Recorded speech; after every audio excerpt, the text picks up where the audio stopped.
All right. So, last week we talked about the first church. Anybody remember where that church was? Smyrna. No. Oh, Smyrna. Ephesus, right, Mr. Hank. Very good. Very good. EPHUS. U.S. EPA. Huh? Revelation 2, yeah. Yeah. Oh, yeah. Okay. Right. There you go. What was their thing? You remember? Love. Okay. Yeah. Mm-hmm. Right. They have left their first love. They didn't have fire for the Lord. That's right. There you go. Good. You guys. All right. Okay. Something stuck. I'm impressed. So, all right. So, okay. All right. So today we are going to talk about, and we're going to be in chapter 2, verses 8 through 11. So it's the persecuted church. It's the church in Smyrna.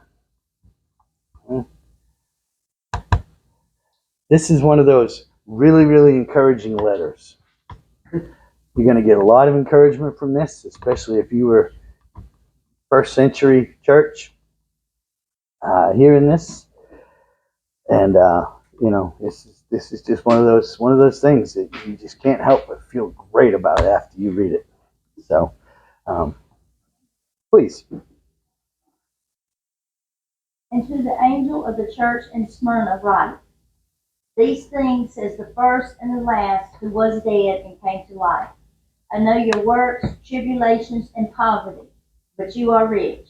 And I know the blasphemy of those who say they are Jews and are not, but are a synagogue of Satan. Do not fear any of those things which you are about to suffer.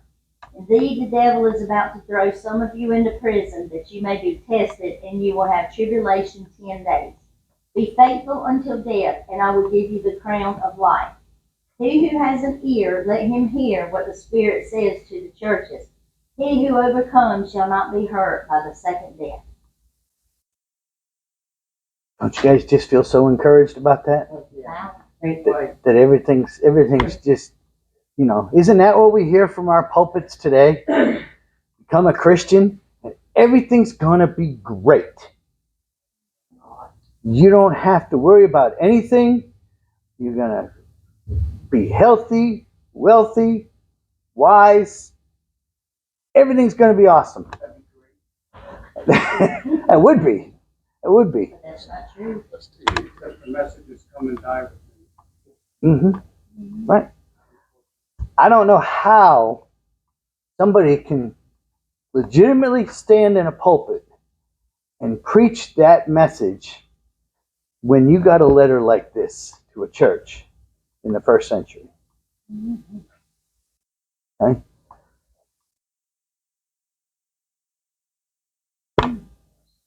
Now, the church itself, this is one of 2 letters that there was no criticism, there was no critique. Last week, what we saw was a church in Ephesus that he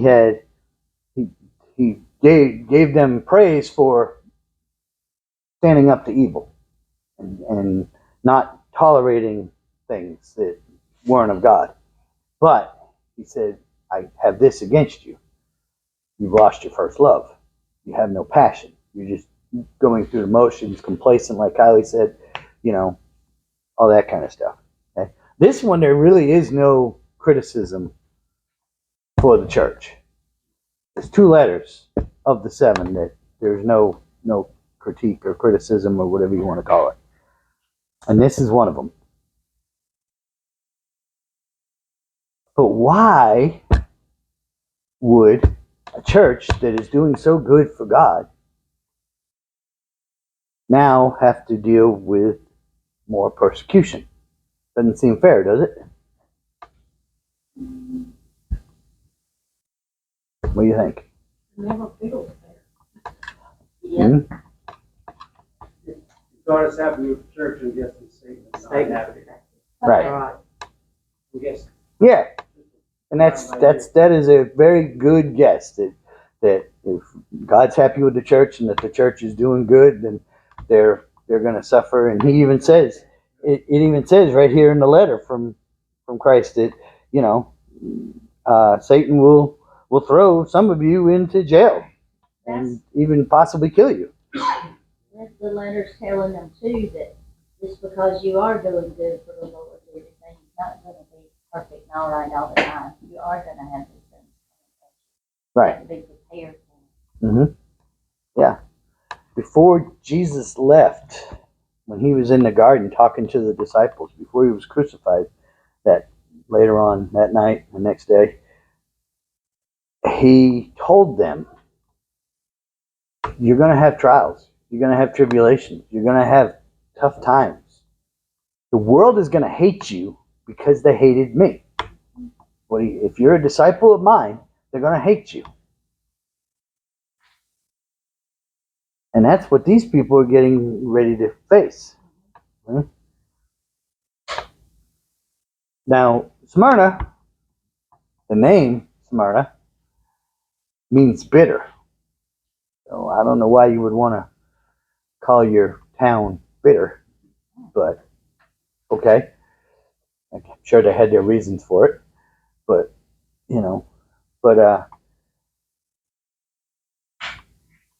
this church was already suffering, already dealing with stuff. The area was really wealthy and everything, but he says here, I know your works, tribulation and poverty, but then he says, but you are rich. So what kind of rich is he talking about here? Is he talking about material blessings or spiritual blessings? Yeah, exactly. Because they are faithful. They are doing what God is wanting them to do. And he says, I know the blasphemy of those who say they are Jews and they are not.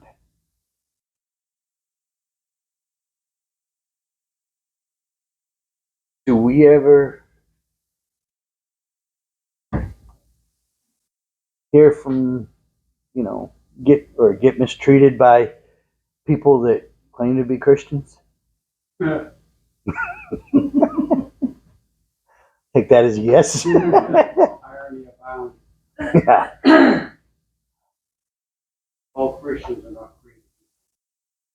Well, right. They're all human, and that's a big problem with it because we're all human. We all make mistakes. We all do things wrong. We all will treat each other, in ways that we shouldn't. All Christians that profess it, all people that profess to be Christians are not Christians. Like these Jews. Exactly. They were saying they were Jews. Yep. They weren't. Exactly. They're and There's a lot of false prophets. Cody was talking about it on Sunday morning about carnal Christians and others and people like that that just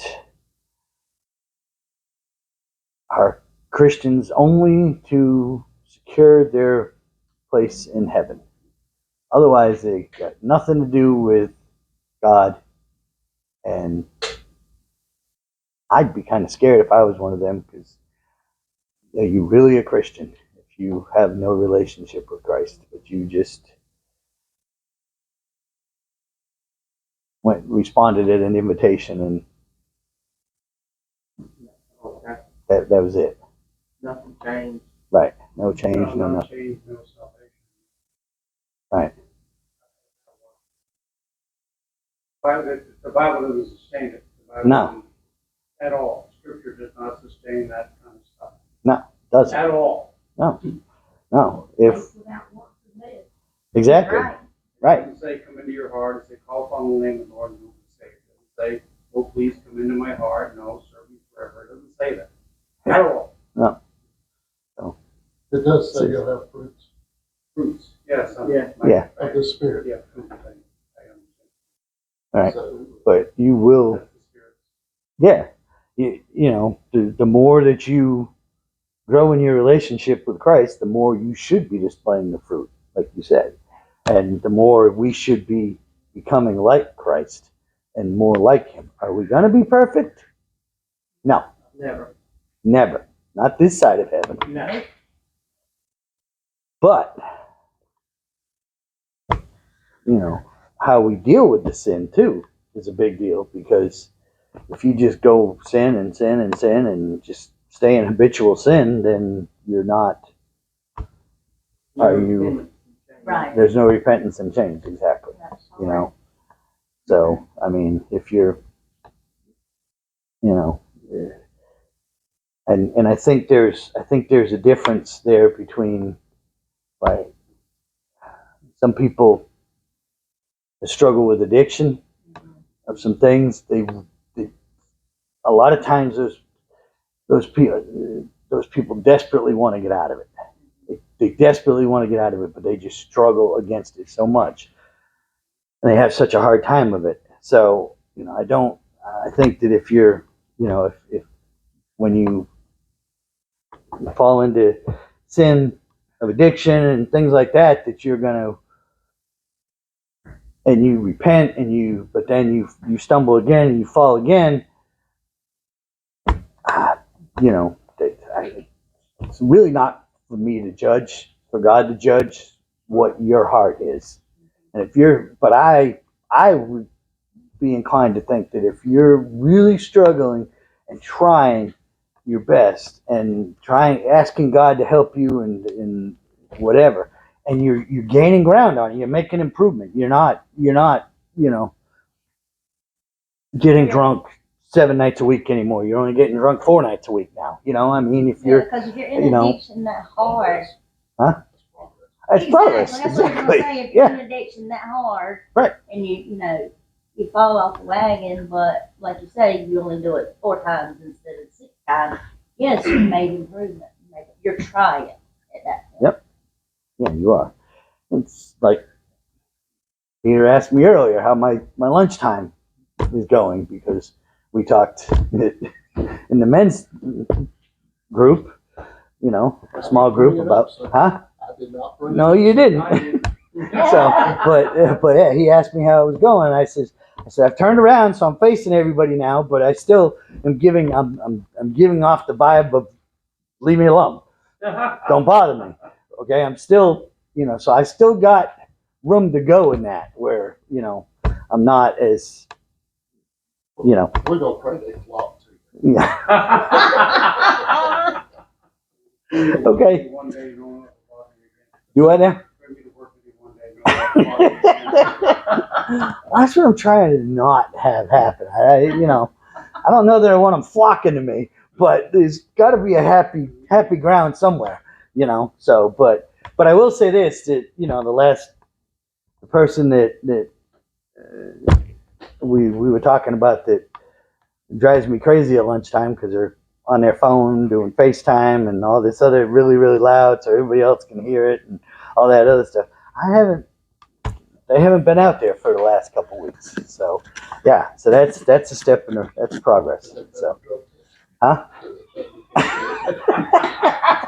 No, because I still seen them there, but they just haven't been. You know, I don't know if it's been too hot for them or what, but you know, that might be it. But yeah,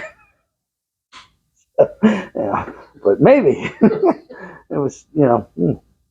So, yeah, there was some other ones that made a lot of racket noise during lunchtime that used to irritate me, that they did succumb to that test. So, you know, but anyways, so but yeah. So, but he says here, you know, that the Jews who claim to be Jews but they're not, and that they're actually part of the synagogue of Satan. Eh? Really? False prophets. Yeah, false prophets would be good. I think your carnal Christians, the people that claim to be Christians but don't give any kind of priority, don't pray, don't spend time in the Word, don't go to church, don't fellowship with others, I think, and they just, but that's a pretty steep charge to a synagogue of Satan, because, I mean, carnal Christian, yeah, maybe not them, but false prophets for sure.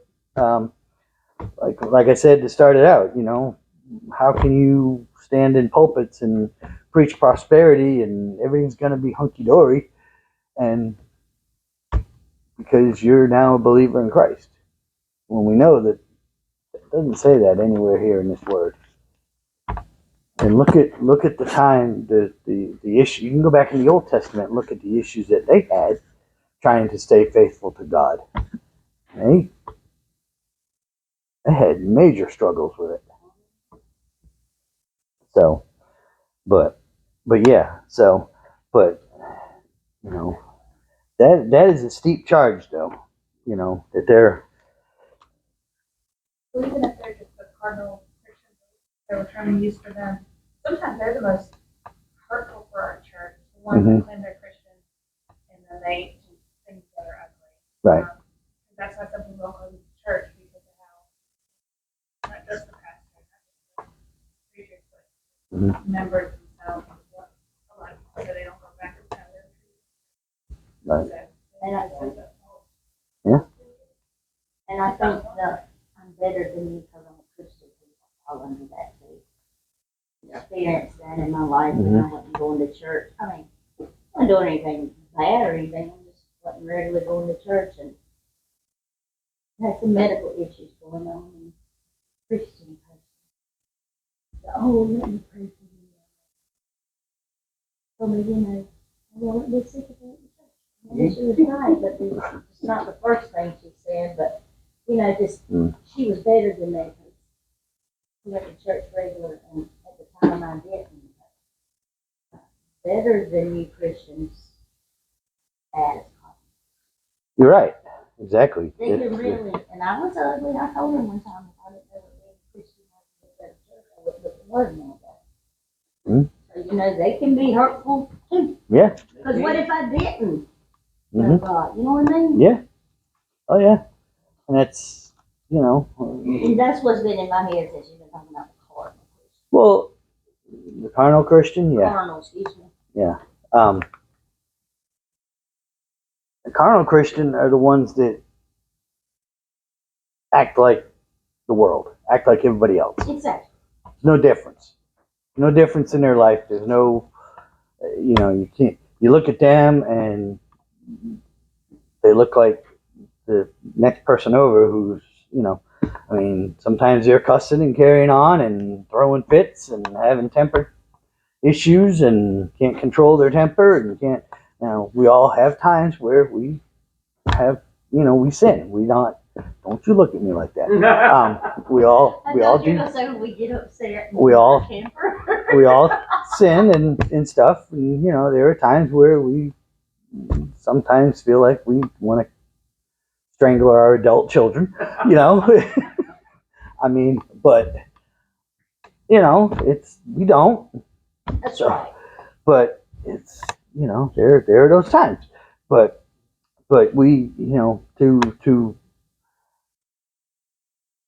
make a lifestyle of that is not, and that's what Paul was talking in the letters about Galatians and Ephesians and all them and stuff, and he was telling them, look, you got to, the fruit of the Spirit, put these things on, give up the ways of the old flesh, don't be doing that stuff and everything. And so he was telling them that, and so.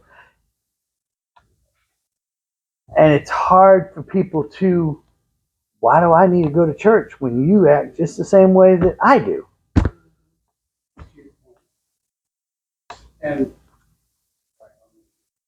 so to your point, you have some churches that you have the prosperity, some try to come to it, some of the carnal Christians. So who knows who's telling the truth? They don't know who's right because of all this crap that's out there. So who is the truth of what church are we of the seven churches? Which what is the truth? What is the true church? They don't know. If the 80% that's out there in Lancaster County is not coming to church and not saved, how do they know? Because of all the stuff you're saying. Exactly. How do they know what's the truth? Because there's so much mistruth, prosperity gospel, carnal Christian. People will let you in the door if you don't wear a suit and tie. All this junk. Right. All of the legalism, all of the stumbling blocks, all the pharisaical nonsense. How do they know? Right. Or, I mean, they might not stop you from coming into the church, but you come into the church just like this, and you get talked about, you get looked at, you get sneered at, whatever. I mean, you know. I know I mean, of a church, I don't know if it's still active in Lancaster or not, but at one time, years ago, there was a church in Lancaster, and if you wanted to join their church, the first question was, how much will you be paying? That's more than one church. Wow. That was more than one. more than one? My Wow. husband Tithing is a law. Yeah. That's the Right. thing. Tithing is a law. Right. It's not grace. That drives me cuckoo. Well, and I mean, Nicole's parents, they believe, they're believers, but they don't go to church, because when they were going to church, they were going to a church and the people in the church were spouse swapping Ooh. Ew. and other things going on in the church and all that kind of stuff. Now, granted, yes, we're all imperfect beings and we're all going to screw up and stuff like that. But if this is going on in the church, then what's the difference between the church and The world. the world? That's definitely bringing the world in the church. There's sin and mistake and there's choice. Yeah, exactly. Spouse swapping is choice. Yeah, Exactly. exactly. And stuff. And, you know, so I just, so they don't go to church at all. They won't go. And so, you know, but nah, you know, but they have a faith, they have a foundation, they know, they believe, but they don't, you know, when it comes to that. And so, you know, you got a church like that, is that a synagogue of Satan? Right? Yeah. What about the churches that are not standing up against evil, that are allowing evil to reside, denominations that are allowing evil to reside in their churches now? I mean, we have witnessed a major split, you know, with one huge denomination over the last couple of years.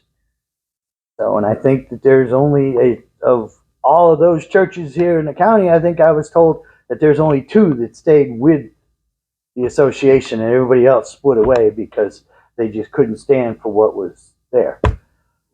And I mean, it's just, you know, so, that's what the enemy wants. He wants to try to get this church to fall into that. Okay, but God tells him, you know, do not fear any of those things that you are about to suffer.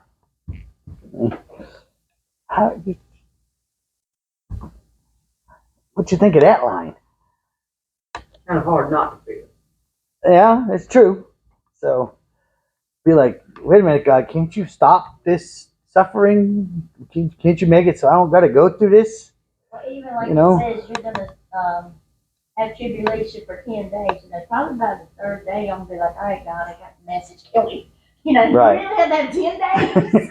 Right. And 10 days is there's a lot of disagreement as to if it's probably not a literal 10 days. It represents maybe each day is a year, or, you know, whatever. I mean, I don't know. We don't know the actual timetable, but I think what most commentators kind of hedge to is that it's saying that it's not going to be a long period of time. It's going to be kind of short. Was a quotation, do not fear. Mhm. So it's directed. Right. It's not optional. Yeah. It's not a suggestion. Right. Do not fear. So we do not fear because we know where we're going. Right. When we die, we know that the glory that we're going to for quadrillions of years. Right. And that's we're told. I don't even know the number of times it says "do not fear" in the Bible. 365. Oh, There we go. If you have King James Bible, I don't know what Okay. So, man. 300. So one for every day of the Every year. day of One the for every year. day of the year. Okay. Johnny on the spot. You go. Give me some. So, You know, right here on the tribulation 10 days, 10 represents, that number means testimony. So if you've been tried and you went through tribulations and you come out on the other end and you were faithful, you have a strong testimony for other people. I don't know if that's how you look at it, but no, yeah. I just know that's what the number 10 is. That is a good way to look at it. So it's a very good way to look at it. So, and that's what he's saying here. He's saying, to, indeed, the devil is about to throw some of you into prison that you may be tested for the 10 days. Be faithful until death, and I will give you the crown of life. So 10 days or until death. You know you're gonna come out good on the other side. Right. Exactly. No matter what you suffer. Right. And not only that, you just think about it, your problems come and go. There's Yeah. highs and lows in Yes. all of our lives. Yep. He doesn't give us something that stays with us forever, usually. And he shows us, ways to get through it. Yeah. If you've got that faith, that peace comes to you anyway. Right. Sure. Yeah. So exactly. So and we're told to rejoice in all things. We're not told to rejoice for all things. We don't got to be happy about going through tests and trials. Thank God for putting us through all the trials. Exactly. We don't got to do that. It's but we're What is it, to rejoice in the waiting? Something. Mhm. yeah Rejoice in the Lord always. yeah exactly. So you're good, but yeah. So and then he says, "He who has an ear, let him hear what the Spirit says to the churches. He who overcomes shall not be hurt by the second death." So he gives encouragement to stand strong and to overcome. And that's the big takeaway from these letters, is that we get encouragement to stand strong. What I usually think about is, problems you have things going on and all. But we're not pumped to stay there, but we are promised that the Lord's gonna come back, and that's where we're going. So we're supposed to always keep our eye on heaven. Mm-hmm. Right. In the end. Yeah, the end. Exactly. But yeah, and so he says, the last part of verse 10, "Be faithful until death, and I will give you the crown of life." I mean, that's a hard thing to read. Okay. All my understanding is that all 7 churches read all 7 letters. And so if I'm here in Smyrna, well, why couldn't I get the letter that Philadelphia got? Or why couldn't I get the letter that this one got? Criticize me about something, but don't tell me I'm going to suffer so much more when I've already been suffering. But these people were true in their faith. And that's how we need to be. And we shouldn't be comparing ourselves to others. Like I said last week, you can go around Lancaster County and find at least one example of every one of these churches in Lancaster County. Okay? And I also believe that this also represents, you talk to all kinds of different Christians, that you can find Christians that fall into each of these 7 categories. Do you think if be like question something or maybe doubt something, is that being unfaithful?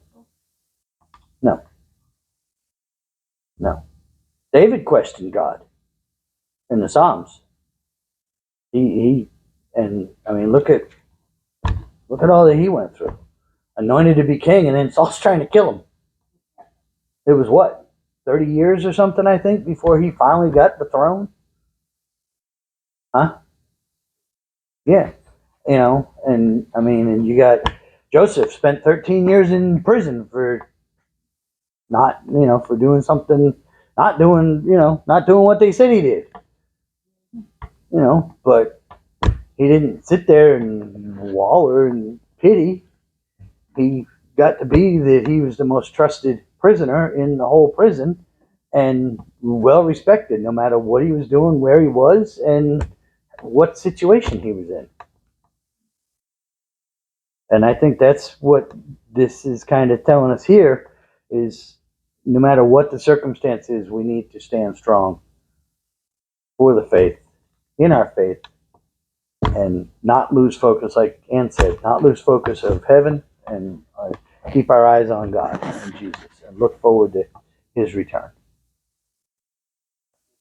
Because that's the ultimate way that we're going to get out of this. So, any other comments and thoughts about this church? Okay. I look at this a different way. Every one of these churches has something that really they were doing wrong, right? But it's not our responsibility. If we have one problem, somebody else has another problem. We're supposed to be taking care of our problem. Exactly. Not sticking our nose in what they're doing or whatever. We need to pray for them, but at the same time, we need to correct what we have. Exactly. I think that's why he gave them different things, because Yeah. everybody don't have the same problem. No, yeah, exactly. But you're So, responsible for you, not for anyone else. That's right. yeah. So, you keep your own house clean and not worry about somebody else's. When you point your finger, you got 4 pointing back at you. Right. Don't be pointing your fingers at anybody. Exactly. Right. So, okay. Anything else? Bruce, Yes. how can anybody possibly have a comment after you made everything so abundantly clear? Well, Sorry. I mean, I don't know. So, sometimes I think I make things clear as mud. So, but, Clear as strawberry. yeah, so, okay. But thank you, Mr. Hank. I appreciate that.